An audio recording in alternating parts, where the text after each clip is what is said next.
ব্যাপারে কিছু সাবধানতা কয়া দেই। আগামী অক্টোবর এবং নভেম্বর মাসে হঠাৎ করে সব এডটেক ভাইয়াদের মনে হবে, আহা আমার 27 ব্যাচ, ও তোমাদের কত মিস করছি, মারুফ বুকে আয়, তুই আয় মারুফ, বুকে আয়, 27 ব্যাচ তুই বুকে আয়, তোমরা আমার এফআরবি তে চলে আসো, আমার সিআরপি তে চলে আসো, আমার এফআরসি তে চলে আসো, আমার পাওয়ার প্লে তে চলে আসো, আয় আয় বাবা আয়, তোদেরকে কত মিস করছিস। তার আগে পর্যন্ত তোমার নামও বুঝবে না, কে ব্যাচ, 28 ব্যাচ, প্লিজ 28 ব্যাচ এখানে আসো, বুকে আসো, 27। কিন্তু অক্টোবর নভেম্বর আবার তুমি বাপ হয়ে যাবা। এই পুরা জিনিসটা ভাইয়া স্ক্যাম।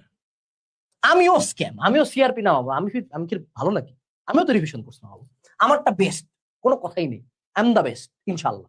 কিন্তু এই CRP, FRB, FRC, power play যা আছে, every single one is a scam যদি তুমি শুধুমাত্র ডিপেন্ড করো এগুলার উপরে।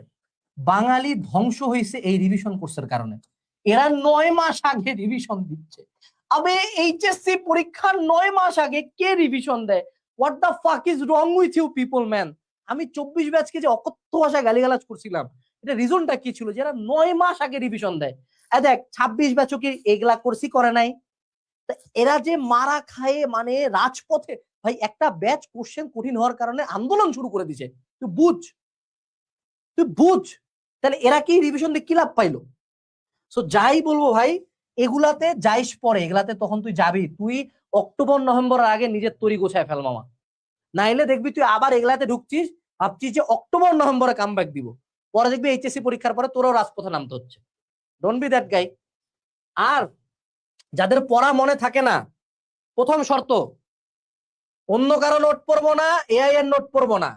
2, সামারাইজিং নোট। ভাইয়া সামারাইজিং নোট কি ভাইয়া? আসলে তো valid question. Summarising note is a note যেখানে ক্লাসের ইন্টারেস্টিং টপিক, কঠিন টপিক, আমি যা বুঝি না টপিক, টিচারের করতে দেওয়া ম্যাথ আমি নোট করি। মানে ক্লাসের সব আমি তুলবো না, শুধুমাত্র আমার যা মনে ভালো চায় তাহাই আমি নোট করব।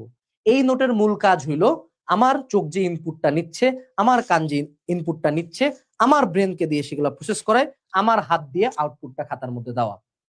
এরপরে রিভিশন ডে, প্রতি সপ্তাহের জুম্মাবার সুন্দর মতো পাঞ্জাবি পরবা, আসে একটা সেলফি তুলবা, ফেসবুকে পোস্ট করবা, জুম্মা মুবারক, তারপর ফোনটা রাখে, পাঞ্জাবিটা খুলে দুপুরের খাবার খায়, সারা সপ্তাহ যা পড়ছি তা রিভিশন দিবা। এটা কিন্তু কোর্সের রুটিনে দেওয়া আছে। এরপরে মিস্টেক ফোকাস। বাবারা বলো দেখি, তোমার জীবনের সবচেয়ে বেশি কি মনে আছে? জরিনা আমাকে ছেড়ে চলে গেলা, ও আমায় ভালোবাসেনি, ভেসে আসো তুমি। কারণ কি? That is a bad fucking memory brother.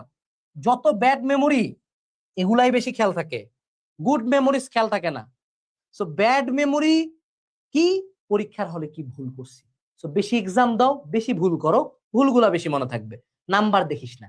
তুই তুই তুই কিউজি টেস্টে 100-র মধ্যে 90 পাইছিস, তাতে আমার কি রে? তোর আমি চিনি যে 10টা মিস্টেক করলো, ওটা দেখ। এরপরে active recall. What is active recall? যে কোনো একটা চ্যাপ্টার শেষ হওয়ার পরে অ্যাক্টিভলি চিন্তা করবা যে ভাইয়া এইটা সাবজেক্টে কি ছিল, ওইটা সাবজেক্টে কি ছিল, আচ্ছা এখানে কি কি মিস্টেক হয়েছে, এখানে কি কি মিস্টেক হয়েছে, এরকম করে। অর্থাৎ যে কোনো একটা টপিক পড়ার পরে বইটা ক্লোজ করে ওই টপিকটা মাথায় খেয়াল করার চেষ্টা করা। দ্যাট ক্রিয়েটস নিউ সিনাপসিস, অর্থাৎ দুইটা নিউরনের মধ্যে নতুন নতুন কানেকশন অ্যাড